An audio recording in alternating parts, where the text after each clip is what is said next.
moi, je vais vous parler d'histoire naturelle de l'hypertension portale et de sa prise en charge dans l'atrésie des voies biliaires. Comme vous le savez, l'atrésie des voies biliaires est responsable d'une cirrhose biliaire secondaire précoce, elle-même responsable d'une hypertension portale. L'atrésie des voies biliaires est la première cause d'hypertension portale chez l'enfant, talonnée de près par la thrombose porte non cirrhotique, qui est également un sujet cher à mon cœur. Et du fait de nos difficultés d'accès au greffon et de la sévérité de la maladie dès les premiers mois de vie, il est primordial de bien connaître cette histoire naturelle afin de pouvoir proposer la meilleure prise en charge à ces enfants. Alors, qu'est-ce qu'on a à notre disposition comme marqueurs de l'hypertension portale ? Évidemment, il y a les marqueurs non invasifs et en premier lieu les signes cliniques, mais également les signes biologiques qui sont parfois pris en défaut chez les nourrissons, notamment la thrombopénie est souvent peu présente avant l'âge de 2 ans chez nos patients. Et puis, nous avons bien sûr les signes radiologiques avec des signes de plus en plus sensibles grâce au progrès de la radiologie et notamment les élastométries qui nous servent de plus en plus. Et puis, comme finalement marqueur invasif, la mesure du gradient de pression hépatique, qui est le gold standard chez l'adulte, est très peu utilisée en pratique chez l'enfant parce que trop invasif à faire en routine. Par contre, on a souvent une mesure de la pression portale au moment de l'intervention de Kasai, avec une mesure dans la veine ombilicale reperméabilisée. Et des études montrent que l'index de pression portale, notamment quand il est supérieur à 15 cm d'eau, est lié à un plus mauvais pronostic et notamment une survie moins bonne sans hypertension portale.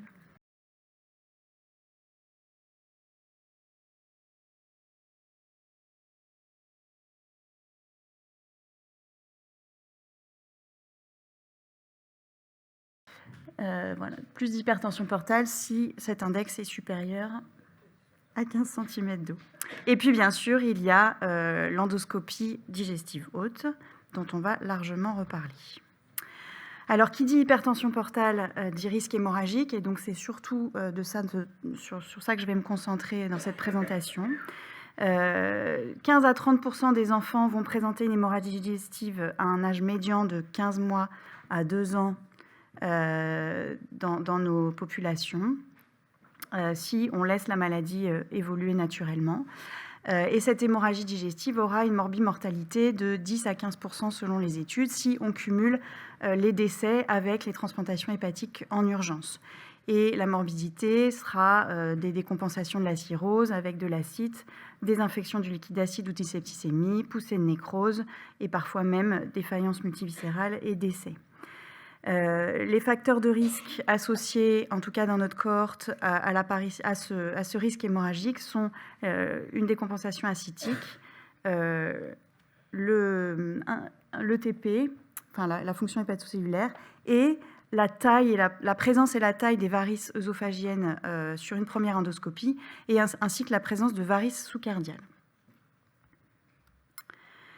Alors, quels sont les signes prédictifs du risque hémorragique ? C'est ce qu'on a essayé de mettre en évidence justement dans une population de 125 enfants atteints d'atrésie des voies biliaires. Et ces courbes montrent le risque cumulé de saignement selon le résultat de l'endoscopie chez ces 125 enfants. Et donc, la courbe A, je ne sais pas si on voit quelque chose. Bon, la courbe A vous montre le risque de saignement selon le grade des varices, avec un risque actuariel de saignement en cas de varices de grade 2 de 60% à 5 ans. Tous les enfants qui avaient des varices de grade 3 ont saigné tôt dans la vie avant l'âge de 29 mois. Si on ajoute varices de grade 2 et varices de grade 3, on augmente le risque de saignement par 7. La courbe B vous montre ce même risque actuariel de saignement à 5 ans selon la présence ou non de signes rouges sur les varices. Et donc, on voit bien que ce risque est de 76% en cas de présence de signes rouges, contre 17% en l'absence de signes rouges. Et la présence de signes rouges augmente ce risque de saignement par 7. Et enfin, la courbe C vous montre les mêmes résultats pour la présence de varices sous-cardiales, avec un risque actuariel à 5 ans de 80% et un risque hémorragique multiplié par 9 en cas de présence de varices sous-cardiales. Et donc finalement, les varices dites à haut risque d'hémorragie digestive, ou HRV en sigle anglais, sont les varices de grade 3, les varices de grade 2 avec signe rouge et tout type de varices à partir du moment où il y a une varice sous-cardiale associée. Alors, quand faire la première endoscopie? Ça reste une grande question et je ne suis pas sûre d'apporter une réponse tout à fait précise aujourd'hui. On va devoir surveiller ces enfants pour dépister ces varices à haut risque et leur proposer une prophylaxie primaire. Mais pour l'instant, on va plutôt se fier aux signes cliniques.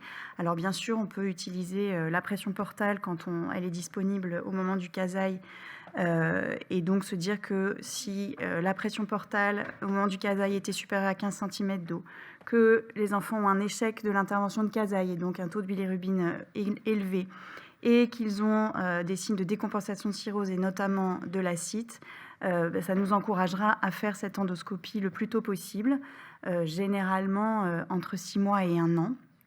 Mais pour les autres enfants, on manque de critères plus discriminants pour nous aider à choisir le bon timing. Une fois qu'on a fait cette première endoscopie, on voulait regarder un petit peu quels étaient les facteurs de risque associés à l'émergence de varices à haut risque et donc d'augmentation du risque de saignement chez ces patients. Et donc, on a regardé chez les enfants qui avaient eu plusieurs endoscopies et on a vu que finalement le jeune âge au moment de la première endoscopie, donc justifié par des signes d'hypertension portale déjà importants comme on vient de le voir, et notamment une endoscopie faite avant l'âge de 12 mois était associée à une augmentation du risque d'émergence de ces varices à haut risque et à un âge plus jeune. Le taux de bilirubine total également, surtout, le cut-off étant à 100 micromoles dans notre étude. Donc c'est le taux de bilirubine au moment de cette première endoscopie. Et puis le nombre et le grade des varices œsophagiennes. Et là, vous voyez que la présence de varices de grade 2 augmente le risque et la rapidité d'apparition de ces varices à haut risque. Et donc, on a établi un modèle de proposer un délai à partir du moment où on fait l'endoscopie de l'enfant qui n'a pas de varices à haut risque. Dans quel délai doit-on recontrôler cette endoscopie pour essayer de dépister les varices à haut risque et de proposer une prophylaxie primaire. Et donc, on a de façon prospective établi des délais de surveillance et puis on l'a vérifié sur des patients ayant eu plusieurs endoscopies. Et on a établi qu'on acceptait un risque théorique maximum de 10% de survenue de ces varices à haut risque pour décider du prochain délai. Et donc, c'est ce que vous avez sur cette table. Et donc, les critères sont l'âge au moment de cette endoscopie, le taux de bilirubine, comme on vient de le voir, et quels étaient le nombre et le grade de varices au moment de cette endoscopie. Et donc, en fonction, vous avez le pourcentage de risque de survenue de varices à haut risque. Il y a 2 zones de faiblesse sur ce tableau qui sont les varices de grade 2 chez des très jeunes enfants, où là, finalement, les 10% à 6 mois sont largement dépassés. Et donc, à nous de trouver le bon timing chez ces patients. Et donc, voilà, là, c'est un petit peu plus... là qu'il faudrait creuser un petit peu plus sur les délais. Et puis, de l'autre côté, des varices de petits grades ou l'absence de varices chez les enfants plus âgés avec une bilirubine moins élevée, voire un succès de casaille. Là, on a des pourcentages très bas à 3 ans.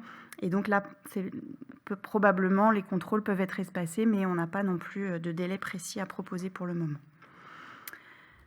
En pratique, la prophylaxie primaire va être proposée en cas de présence de varices à haut risque. Et donc, pour essayer de se mettre d'accord sur les critères qui nécessiteraient cette prophylaxie primaire, on a établi un score, un HRV score.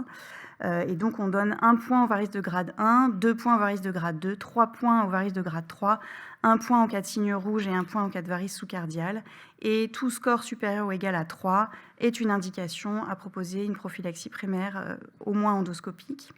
Cette prophylaxie se fait sous anesthésie générale. La ligature élastique est bien sûr la méthode de choix, mais chez les petits nourrissons de moins de 8-9 kg, malheureusement, la ligature n'est pas possible en raison de la petite taille de la bouche œsophagienne qui ne permet pas le passage de l'endoscope avec le dispositif de ligature. Et donc, ces enfants-là, eh bien, on fait des injections d'atoxysclérol sous perfusion continue d'octréotide et avec une antibiothérapie prophylactique. Ces séances d'endoscopie interventionnelle sont proposées jusqu'à éradication tous les mois pour la ligature et toutes les 1 à 2 semaines pour la sclérothérapie, ce qui est quand même assez exigeant en termes de nombre et de durée d'hospitalisation. Et l'éradication consiste en l'obtention d'une disparition complète ou de varices de grade 1 sans signe rouge ni varices sous-cardiales. En moyenne, il faut entre 3 et 4 séances de traitement endoscopique pour obtenir cette éradication. Dans la prise en charge et la prophylaxie des patients avec des varices œsophagiennes, en pédiatrie, la place des bêta-bloquants reste pour l'instant très débattue et malgré des revues régulières de la littérature, et là vous avez 2 revues systématiques de la Cochrane Database récentes de 2020 et 2021 à la recherche d'études comparant l'efficacité des bêta-bloquants avec soit un placebo, soit la sclérothérapie. Et donc, ces études n'existent pas en pédiatrie. Et donc, pour l'instant, rien ne nous permet de recommander officiellement l'utilisation des bêta-bloquants. Mais nous manquons cruellement d'un traitement médicamenteux permettant d'agir sur l'hypertension portale de ces enfants. Et donc, il est fort probable que dans les années à venir, on reparle chez l'enfant de l'utilisation notamment du carvedilol. Les autres thérapeutiques, bien sûr, seront proposées au cas par cas. Bien sûr, la radiologie interventionnelle avec la pose de TIPS, dont les principales indications sont l'hémorragie digestive, souvent répétée, et l'acide réfractaire, qui peut être proposée assez régulièrement en solution d'attente avant la transplantation et qui a une bonne efficacité, une bonne sécurité, y compris chez des enfants très jeunes. Là, il y a une série espagnole qui est sortie en 2023, où le poids moyen des enfants était de 5,4 kg, donc vraiment très jeune. On propose également régulièrement en radiologie interventionnelle des embolisations de varices, soit gastriques, soit la plupart du temps les varices ectopiques, et les plus fréquemment rencontrées sont celles de l'anse montée du Casaille, plus ou moins associées à un geste de TIPS ou de dérivation, ou bien en attendant la transplantation.